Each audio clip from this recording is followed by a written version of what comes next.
देखिए, स्टील की शॉर्टेज की जो बुनियादी वजह है वो ये है कि जो रॉ मटेरियल है ना,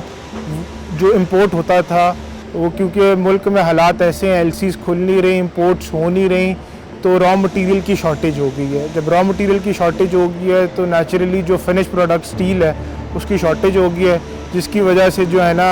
इसकी प्राइसेस अब बहुत ज़्यादा इंक्रीज़ होगी।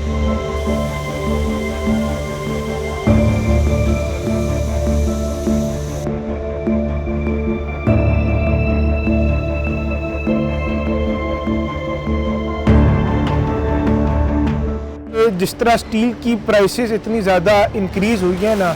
इसकी वजह से जो कंस्ट्रक्शन इंडस्ट्री है वो रुक गई है बिल्कुल, क्योंकि कोई भी कंस्ट्रक्शन जो है वो स्टार्ट ही स्टील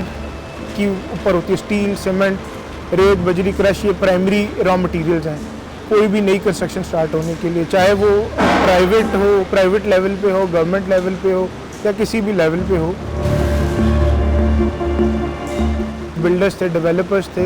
उन्होंने एक अपनी कॉस्टिंग करके आगे एंड कंज्यूमर को चीज़ें सेल की नहीं थी। उनके वहम गुमान में नहीं था कि इतने शॉर्ट टाइम में इतनी ज़्यादा इन्फ्लेशन हो जाएगी, क्या कहते हैं, जो हर चीज़ के अंदर इतनी इन्फ्लेशन हो जाएगी, तो उनके काम भी रुक गए हैं, क्योंकि वो आगे